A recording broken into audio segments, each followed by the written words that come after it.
Hello বন্ধুরা, তো শুভ দুপুরের শুভেচ্ছা। আজকে আমি বানাবো ডিমের কালিয়া। সেটা হচ্ছে বাটা মশলা দিয়ে ডিমের কালিয়া বানাবো। তো আপনারা দেখতে থাকুন। তো কয়েকটা শুকনো লঙ্কা নিয়েছি, তার সঙ্গে কিছুটা জিরে। আর যখনই আপনারা এইভাবে মশলাটা বাটবেন তখন একটু লবণ দিয়ে নেবেন, তাহলে এই লঙ্কা আর জিরেটা বাটতে সুবিধা হবে।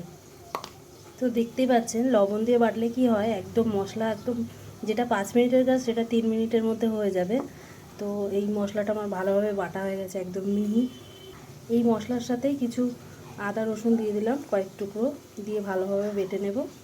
তো আমি কিন্তু একদম জল ছাড়া মশলাটা বেটেছি। জল দিলে কি হয়, প্রথমত কড়াইতে চড়বড় করে তেলটা উঠে যায়, আর দ্বিতীয়ত হচ্ছে গিয়ে শিলের গা থেকে সাইডে গড়িয়ে যায়। তো প্রথমে আমি একদম জল ছাড়া, যেহেতু লবণ দিয়েছিলাম, আর এই যে আমার একদম বাটা রেডি। এবার আমি পেঁয়াজটা বেটে নেবো। টোটালি রান্নাটা আমি করবো ডিমের কালিয়াটা পুরো বাটা মশলা দিয়ে। তো আমার পেঁয়াজ বাটা রেডি, পেঁয়াজটাও বাটা হয়ে গেল ভালোভাবে। এবার আমি একটা টমেটোও বেটে নেব। তো আমার টমেটো বাটা রেডি। এবার আমি ডিমের কালিয়াটা তৈরি করব।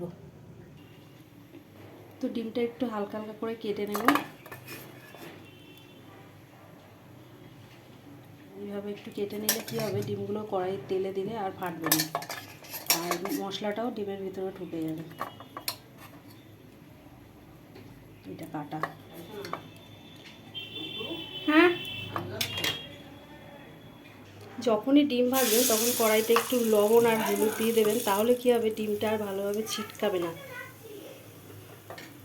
তো হলুদটা একটু গরম হয়ে গেছে, এবার ডিমটা দিয়ে দিলাম।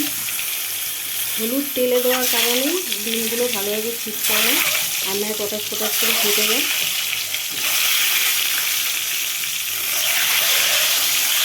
আর রঙটাও দারুণ আছে হলুদটা তেলে দিলে। তো ডিমটা আমার লাল লাল করে ভাজা হয়ে গেছে, এবার ডিমগুলো তুলে নেব। ডিম ভাজার যে তেলটুকু আছে ওতেই আমি আর তেল মিশালাম না। তো একটা এলাচ আর এক টুকরো দারচিনি দিয়ে দিলাম। দেওয়ার পরে যে পেঁয়াজ বাটাটা ছিল সেই পেঁয়াজ বাটাটা দিয়ে দিচ্ছি।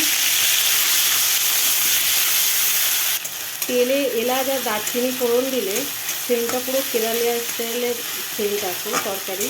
তো পেঁয়াজটা ভালোভাবে ভাজা হয়ে গেছে। এবার আমি জিরে আদা রসুন যে বাটাটা ছিল সেই বাটাটা দিয়ে দিচ্ছি। একটু কষা কষা হয়ে গেলে টমেটো বাটাটা দিয়ে দেবো। কেন লবণ আমি আগেই দিয়েছিলাম, অল্প সামান্য লবণ আবার ডিম ভাজলাম, সেই জন্য লবণটা দেবো না। এবার হলুদ দেবো আর টমেটো বাটাটা দিয়ে ভালোভাবে কষিয়ে নেবো। তো অল্প একটু হলুদ দিয়ে দিলাম, দেওয়ার পরে টমেটো বাটাটা দিয়ে দিচ্ছি, দিয়ে আবার একটু ভালোভাবে কষিয়ে নেব। তো মশলাটা কষানো একদম রেডি। আর একটু জল দিয়ে দিচ্ছি, জলটা ফুটে উঠলে ডিমগুলো দিয়ে দেবো। তো আগের দিনে মা ঠাকুমারা বলতো যে শিলে বাটা মশলা নাকি খুবই টেস্টি হয়। তো আমি সম্পূর্ণ এই রান্নাটা করলাম কেরালের স্টাইলে, বাটা মশলা ডিমের কালিয়া। তো ঝোলটা ফুটে উঠেছে, এবার এক এক করে ডিমগুলো দিয়ে দেবো।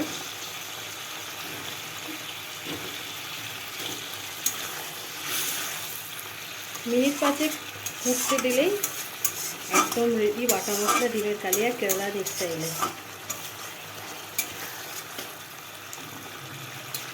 রঙটা কিন্তু দারুণ হয়েছে, যেহেতু বাটা লঙ্কা মানে শুকনো লঙ্কা, তো রঙটা খুব সুন্দর লাগছে।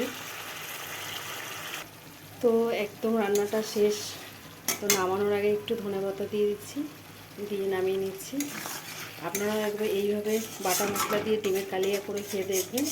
আর সবসময় চেষ্টা করবেন দারচিনি আর এলাচটা তেলে ফোড়ন দিতে, তাহলে কি হয়, পুরো কেরালায় যেভাবে রান্নার রেসিপিগুলো থাকে তো একদম কেরালার মতো তরকারি টেস্টটা আসবে।